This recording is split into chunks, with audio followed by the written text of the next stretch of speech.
পুরুষালী নগ্ন দেহের নিচে লেপ্টে আছে একটি মেয়ে। দীর্ঘ রতিক্রিয়ার ফলে ক্লান্ত দুজনই চোখ বন্ধ করে একে অপরের সাথে মিশে আছে দুজন। কিছুক্ষণ এভাবে শুয়ে থেকে যুবকটি উঠে ওয়াশরুমে চলে যায়।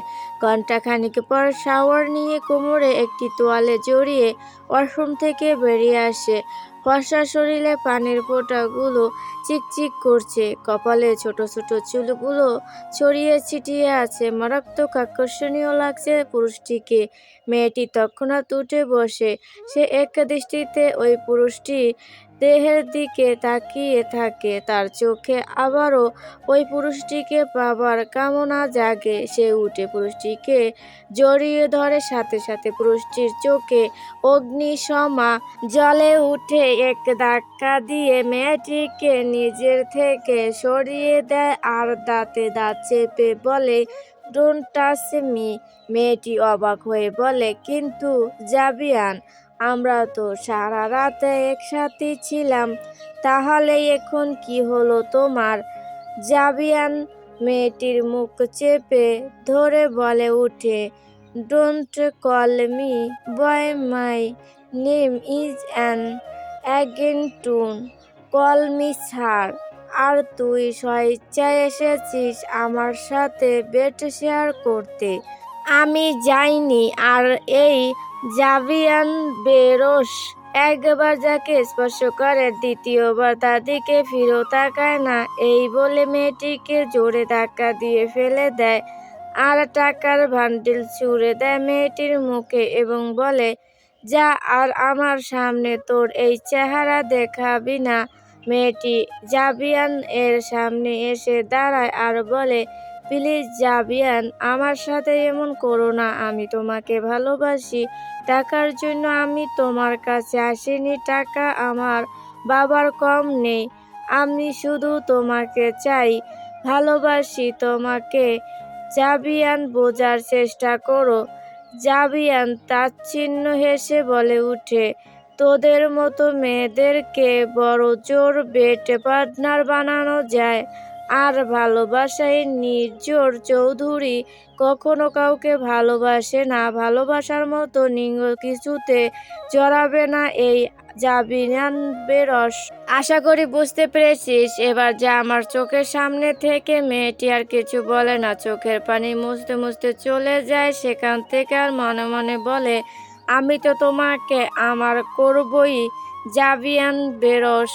জাবিয়ান বেরস একজন আন্ডারওয়ার্ল্ড এর মাফিয়া কিং এবং সফল বিজনেসম্যান, যার নাম ডাক দেশ বিদেশে ছড়িয়ে আছে, যাকে দেখলে সবাই ভয়ে কাঁপে। দেখতে একদম বলিউড নায়কদের মতো উচ্চতা, প্রায় 6 ফুটের মতো, খুব ফিট এবং মাসাজ শরীর, বিশেষ করে বাহু এবং চেস্টার মাংপেশি স্পষ্ট। চোখ গাঢ় বাদামি, গভীর এবং আকর্ষণীয়। নাক সোজা এবং গায়ের রং ঠোঁটের উপরিভাগে একটা কালো কুচকুচে তিল, যাতে ওকে আরো মারাত্মক লাগে। সব মেয়েদের ক্রাশ, কিন্তু সে মেয়েদের শুধু তার রাতের সঙ্গী বানায়। প্রতিদিন রাতে নিত্য নতুন মেয়েতে মজে থাকে। মেয়েদেরকে সে ভোগের সামগ্রী মনে করে। আর যাকে একবার স্পর্শ করে দ্বিতীয়বার তার দিকে ফিরেও তাকায় না। মেয়েদের তার হাতের ময়লা ভাবে। তার এই পৃথিবীতে একমাত্র দাদি ছাড়া কেউ নেই। দাদি তার সব। তবে তার আলাদা একটা ফ্ল্যাট আছে, ওখানে তার নিত্য রাতের কাজ সম্পন্ন করে। আর যে মেয়েটি সাথে আজ রাত কাটিয়েছে, সে বিখ্যাত বিজনেসম্যান হিয়ান শিকদারের মেয়ে লিজা শিকদার। রাগী, জেদি এবং অহংকারী মেয়ে। সে যা চাইবে তাকে সেটাই দিতে হবে। একদিন একটা পার্টিতে সে জাবিয়ানকে দেখতে পায় আর সেই থেকেই জাবিয়ানকে পেতে উঠে পড়ে লেগেছে। আর আজ তার সাথে বেড শেয়ার করেছে। মনে করেছে একবার দুজন একসাথে হলে ভুলিয়ে ভালিয়ে তাকে নিজের করে নেবে। তবে সে নিজকে চিনতে ভুল করেছে। সে তো আর জানে না জাভিয়ান বেরোস কতটা ডেঞ্জারাস। লিজা চলে যেতে জাভিয়ান তার অর্ধ শরীরই ব্যালকনিতে গিয়ে দাঁড়ায় আর ঠোঁটের কোণায় বাঁকা হাসি ঝুলিয়ে বলে, এই জাভিয়ান বেরোসের জীবনে পার্মানেন্টলি কোনো মেয়ে আসতে পারবে না। এই জাভিয়ান আসতে দেবে না, শুধু এক রাতের জন্য অতিথি হিসেবে আসবে। এই বলে এক দীর্ঘশ্বাস ফেলে। কোনো কারণে তার এই একাকিত্ব নারীদের প্রতি তার বাজে ধারণা, এত বিতৃষ্ণা। হঠাৎ জাভিয়ানের ঠোঁটের হাসি মিলিয়ে যায় এবং রুক্ষ স্বরে বিড়বিড় করে বলে, আমার রাগী শহর কাঁপে, আমার নামে ভয় আমি ভাঙি, আমি শাসন করি, দয়া আমার নয়। অন্যদিকে ঘন কালো হাঁটু অবধি লম্বা কেশে ডগর ডগর আঁখি সরু ঠোঁটের অধিকারিণী একটি মেয়ে চোখের পানি ফেলছে। ফলস্বরূপ তার ঠোঁটের পাশে কালো কুচকুচে তিলটায় পানি চিকচিক করছে। মেয়েটি মারাত্মক সুন্দরী, উচ্চতায় 5 ফুট 3 ইঞ্চি, ফর্সা গায়ের রং, এক কথায় অপ্সরা। কিন্তু এই অপ্সরার চোখে পানি যান নিত্যদিনের সঙ্গী। মেয়েটির নাম পদ্মরূপা। বাবা মা নেই, মামা বাড়িতেই তার বাসস্থান। এইবার সে কলেজে উঠেছে, যদিও তার মামি সেতারা বেগম নির্দেশ করেছেন, কিন্তু তার মামা রিয়াদুল ইসলাম ভর্তি করিয়েছে এই বাড়িতে। একমাত্র তার মামাই তাকে ভালোবাসে, বাকিরা তাকে একদম সহ্য করতে পারে না। তাকে কষ্ট দিয়ে কথা বলে, বাড়ির সমস্ত কাজ তাকে দিয়ে করায়। তার মামি সেতারা বেগম একটু 19 থেকে 20 হলেই তাকে মারধর করেন আর মৃত মা বাবা নিয়ে কথা বলে। এসবই ভাবছিল, হঠাৎ কেউ এসে পদ্মরূপার চুলের মুঠি ধরে টান দেয়। ব্যথায় চোখ খিচে বন্ধ করে নেয় পদ্মরূপা। পদ্মরূপাকে চুলের মুঠি ধরে তার মামি সেতারা বেগম বলে, সেতারা বেগম পদ্মরূপার চুলের মুঠি ধরে বলে, অপয়া মুখ পুরি, এইখানে দাঁড়িয়ে গায়ে হাওয়া লাগানো যে হচ্ছে। ঘরেতে এত এত কাজ পড়ে আছে, সেগুলো কে করবে? তোর মরা মা বাবা এসে করে দিয়ে যাবে কাজগুলো। পদ্মরূপা এইবার বলে উঠে, মামি যা বলার আমাকে বলো, আমার মৃত মা বাবাকে নিয়ে কিছু বলো না দয়া করে।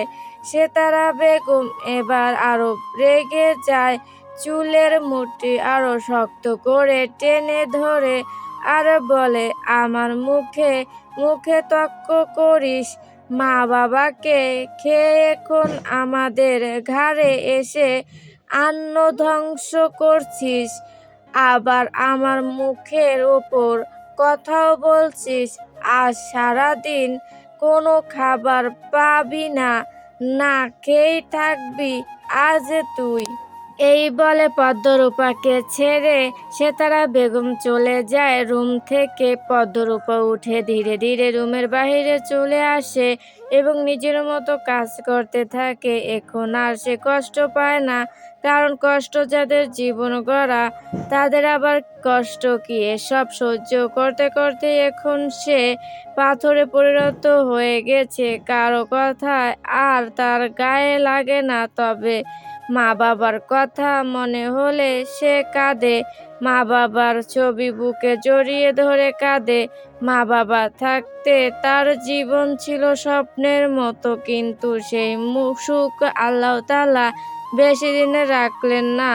তার মা বাবাকে নিয়ে তাকে এই নিষ্ঠুর দুনিয়াতে এতিম বানিয়ে দিয়েছেন। তিনি কি জানেন না এই দুনিয়া এতিমের জন্য নয়? তাহলে কেন তাকে এভাবে একা করে দিল? তার মা বাবার সাথে কেন নিয়ে গেল না তাকে? এসব ভেবে প্রতি রাতে পদ্মরূপা কাঁদে। পদ্মরূপা কাজ শেষ করে রুমে আসে।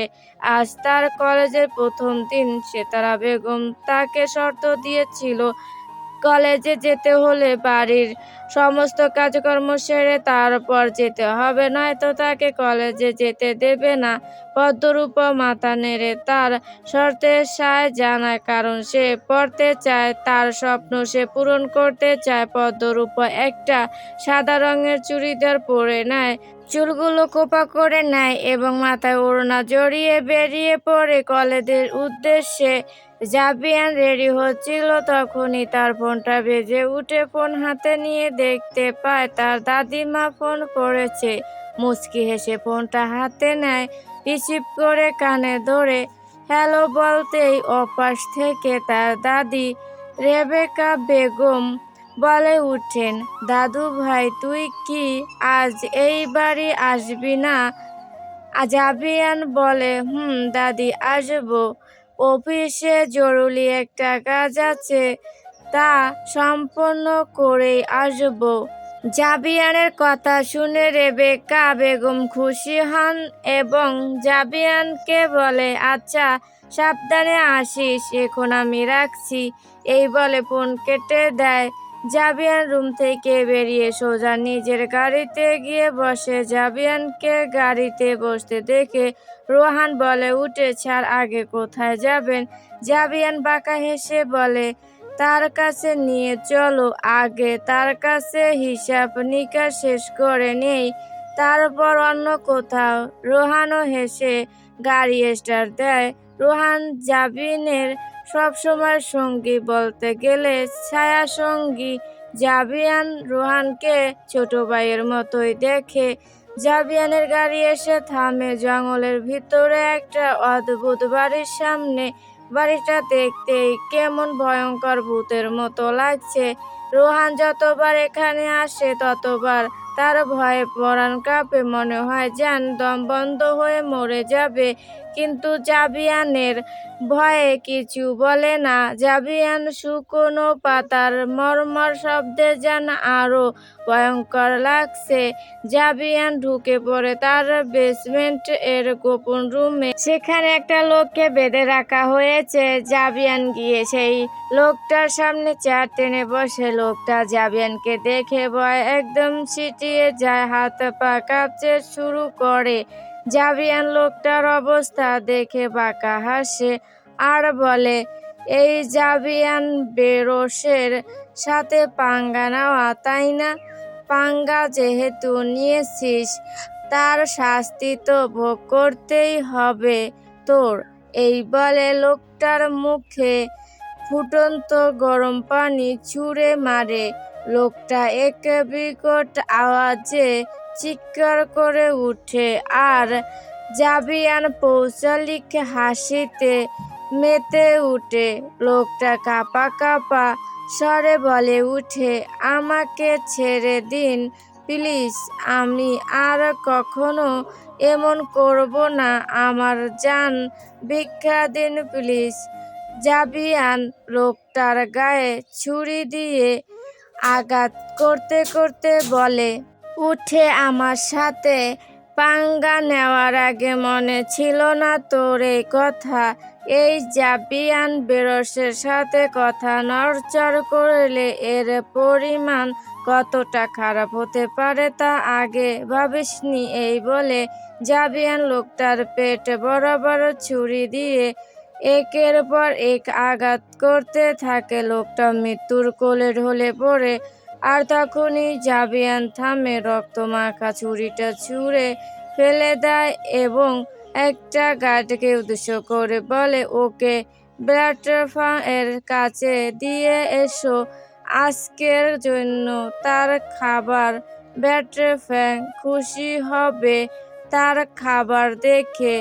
ব্যাটফ্যাং জাবিয়ানের সুইমিং পুলের হাঙ্গর, যেখানে চারদিক দিয়ে লোহার বেড়া দিয়ে সেই হাঙ্গরকে রাখা হয়েছে। যতগুলো লোককে সে খুন করেছে সবগুলো ওই হাঙ্গরের পেটে গিয়েছে, যার নাম জাবিয়ান ফ্যাট ফার্ম রেখেছে। জাবিয়ান তার রক্তমাখা হাত পরিষ্কার করে সেই বেসমেন্ট থেকে বেরিয়ে যায়। সাথে রোহানও বেরিয়ে আসে। রোহান ভয়ে চুষে আসে যদিও তার এতে অভ্যাস হয়ে গেছে, তবে চোখের সামনে এমন দৃশ্য দেখে কার না ভয় লাগবে। পদ্মরূপা কলেজে আসতেই একটা মেয়ে দৌড়ে এসে জড়িয়ে ধরে পদ্মরূপাকে। পদ্মরূপা মুচকি হাসে, সেও জড়িয়ে ধরে তার প্রাণপ্রিয় বান্ধবী আমরিনকে।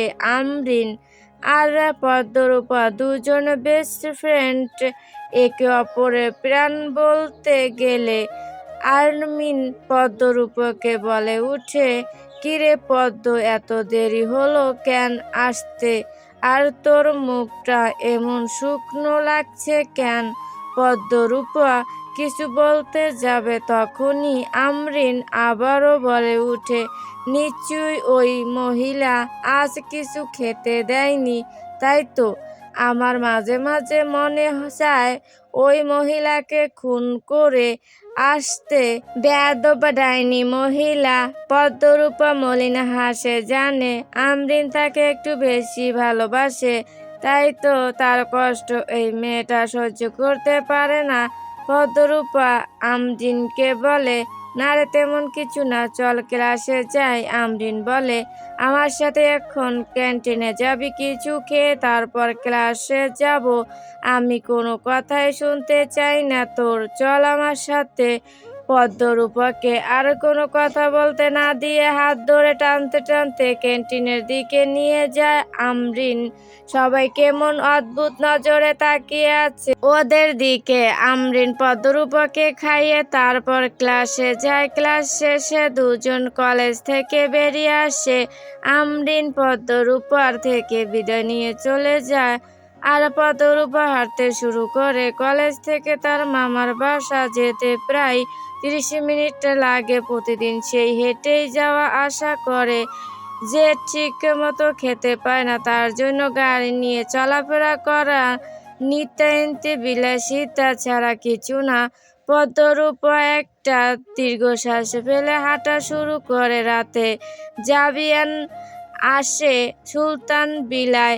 তার দাদুর নাম ছিল সুলতান, আর এই ভিলার নাম তার নামেই নামকরণ করা হয়, সুলতান ভিলা। কোনো রাজপ্রাসাদের চেয়েও কম নয়। সুলতান ভিলা শহরের কোলাহল থেকে একটু দূরে উঁচু জমির ওপর দাঁড়িয়ে থাকা এক রাজকীয় প্রাসাদের মতো বাড়ি। বাইরে থেকে দেখলেই বোঝা যায় এতে আভিজাত্যের ছোঁয়া লেগে আছে। কালচে ধূসর আর অফ হোয়াইট মার্বেল মিশেলে তৈরি বিশাল ভবনটা যেন ক্ষমতা আর আভিজাত্যের রুচির নীরব ঘোষণা।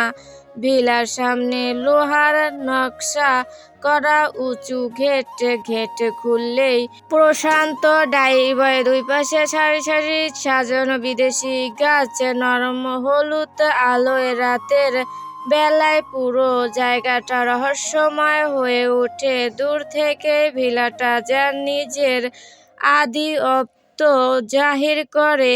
ভেতরে ঢুকলেই বিশাল লিভিং হল। ছাদের উচ্চতা এতটাই বেশি যে শব্দ পর্যন্ত গভীর হয়ে ওঠে। কালো, ধূসর আর গাঢ় বাদামি রঙের আধিপত্য সবকিছুতেই অভিজাত। মেঝেতে চকচকে মার্বেল, মাঝখানে হ্যান্ডমেড কার্পেট, দেয়ালে ঝুলছে দামি আর্টপিস, আর পুরো কাচের ফ্রেমে বাঁধানো কিছু রহস্যময় ছবি। একপাশে বিশাল কাচের জানালা, যেখান দিয়ে সূর্যের আলো ঢুকলে পুরো ঘরটা আলোর আর ছায়ার খেলায় ভরে যায়। ভারী পর্দা টানা থাকলে ঘরটা আবার একেবারে গম্ভীর নিঃশব্দ। সুলতান ভিলার ভেতরের সিঁড়িটা আলাদা করে চোখে পড়ার মতো। ডার্ক উডেন রেলিং প্রতিটা ধাপের সৌন্দর্য বহন করছে। সিঁড়ি বেয়ে উপরে উঠতেই যেন দেখা মিলে জাবিয়ান বেসরের ব্যক্তিগত জগৎ। জাবিয়ানের ঘরটা সবচেয়ে আলাদা। ঘর জুড়ে উন্নততম সাজ, কিন্তু প্রতিটা জিনিসই দামি। বড় সাইজের বেড, গাঢ় রঙের বেডশিট, পাশে কাঠের টেবিল, আর এক কোণে বড় বুকশেলফ, যেখানে বইয়ের পাশাপাশি রাখা কিছু ফাইল আর লুকানো রহস্য। পুরো ভিলায় এক ধরনের শীতল নীরবতা, যেন দেয়ালগুলো জাবিয়ান বেরোসের কঠোর ব্যক্তিত্ব আর অদৃশ্য ক্ষমতার সাক্ষী। এই সুলতান ভিলায় যেন কোনো মানুষ নেই, সবসময় নীরবতায় ছেয়ে থাকে বাড়িটা। শুধু জাবিয়ানের দাদি রেবেকা বেগম এবং হাতে গোনা দুইটা সাবমেট, যাদেরকে রেবেকা বেগমের দেখাশোনা করার জন্য রাখা হয়েছে। অথচ একটা সময় এই বাড়িটা কোলাহলে আনন্দ উৎসবে মেতে থাকত, কিন্তু কিছু মানুষের ভুলের কারণে আজ এই বাড়িটা নিস্তব্ধ, নীরব ভূমিতে পরিণত হয়েছে। জাবিয়ান বাড়িতে ঢুকে সোজা চলে যায় তার দাদি রেবেকা বেগমের রুমে। গিয়ে দেখে তার দাদি শুয়ে আছে। তার পাশে গিয়ে বসে। রেবেকা বেগম নাতিকে দেখে উঠে বসে এবং মুচকি হাসি উপহার দেয়। বিনিময়ে জাবিয়ানও মুচকি হাসে। এইবার রেবেকা বেগম জাবিয়ানকে বলে, আর কত একা থাকবি দাদু ভাই? এইবার তো একটা বিয়ে করে নিজের জীবনটা গুছিয়ে নে দাদু ভাই। জাবিয়ান কিছু বলে না। দাদির কথায় মৌন রয়। সে জানে এটা তার দাদির রোজকার কথা। এসব শুনতে শুনতে সে অভ্যাস হয়ে গেছে। প্রথম প্রথম রাগ দেখালো, এখন কিছু বলে না, শুধু মৌন থাকে। রেবেকা বেগম জাবিয়ানের এমন মৌনতা দেখে বলে উঠে, দাদু ভাই, বোঝার চেষ্টা করো। সব মেয়েরাই এক নয়। তুমি একজনের কারণে সব মেয়ে জাতিকে এমন দোষী সাব্যস্ত করতে পারো না। সব মেয়েরাই টাকার পাগল হয় না, আর সবাই প্রতারক নয়। তুমি একজনের কারণে গোটা মেয়ে জাতটাকে ঘৃণার নজরে দেখতে পারো না জাবিয়ান। এটা তোমার ভুল ধারণা। সব মেয়েরা প্রতারক হয় না, সব মেয়েরা বেইমানও হয় না। কিছু মেয়ে ভালোবাসে নিঃস্বার্থভাবে, নিজের সুখের থেকেও প্রিয় মানুষটার সুখকে বড় করে দেখে। ভুল মানুষ পেলে যেমন হৃদয় ভাঙে, তেমনি সঠিক মানুষ পেয়ে সেই মেয়ের ভালোবাসা হয়ে উঠে আশ্রয়। আর অনেক মেয়ের কাছে টাকার চেয়ে বেশি গুরুত্বপূর্ণ হয় ভালোবাসা, সম্মান, নিরাপত্তা, বোঝাপড়া আর মানসিক শান্তি। তাই তুমি সবাইকে এক পাল্লায় মাপতে পারো না জাবিয়ান। হাতের 5 আঙুল যেমন সমান নয়, তেমনি এই পৃথিবীর সবাই এক হয় না। ভালো খারাপ নিয়েই তো জীবন দাদু ভাই। জাবিয়ান শুনে দাদির কথা কিছুক্ষণ চুপ থেকে বলে, আমি রুমে গেলাম দাদি যান, টায়ার্ড লাগছে, একটু বিশ্রাম নেওয়ার প্রয়োজন।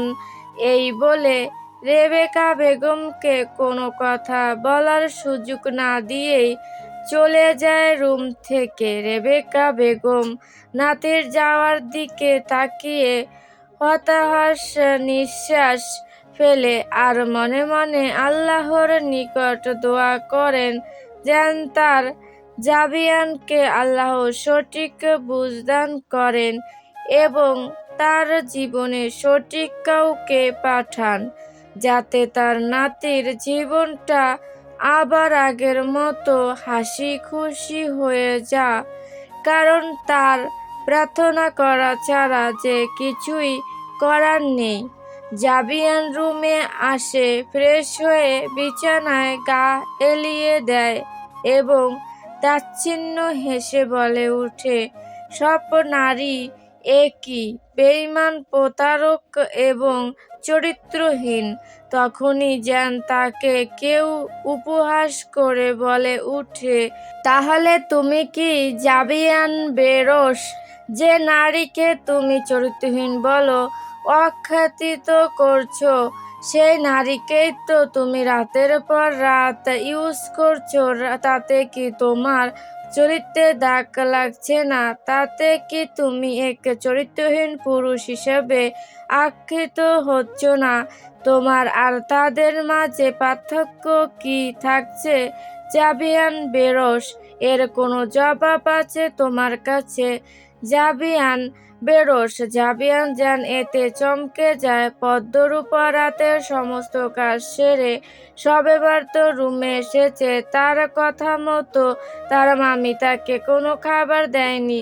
পদ্মরূপার মামাও আজ বাড়ি নেই, ব্যবসার উদ্দেশ্যে চট্টগ্রাম গিয়েছে। থাকলে হয়তো লুকিয়ে হলেও খাইয়ে দিত পদ্মরূপাকে। পদ্মরূপা 3 ঢোক পানি খেয়ে ব্যালকনিতে গিয়ে দাঁড়ায়, আকাশের পানে তাকিয়ে বিড়বিড় করে বলে, বাবা মা, কেন আমায় একা করে চলে গেলে? কেন আমায় নিয়ে গেলে না? তোমরা তো ওখানে ভালোই আছো, তাহলে কেন এই নরকে আমায় রেখে গেলে? আমি যে আর সহ্য করতে পারছি না বাবা মা। জানো বাবা মা, তোমাদের এই ছোট পুতুলটা এখনো না খেয়ে আছে। তোমরা তো আমাকে কখনো না খাইয়ে রাখতে না। আমাকে খাওয়ানোর জন্য আমার পিছনে কত ছোটাছুটি করতে, অথচ আজ তোমাদের পুতুল না খেয়ে কেন আমাকে আগের মতো ছোটাছুটি করে খাইয়ে দিচ্ছ না কেন বাবা মা? এই বলে পদ্মরূপা কাঁদতে থাকে। তার এই নীরব কান্নার সাক্ষী শুধু রাতের ওই নীরব আকাশ, হালকা মৃদু বাতাস। পদ্মরূপা ওইখানে কাঁদতে কাঁদতে ঘুমিয়ে যায়। গল্প শুধু তোমাকেই চেয়েছি।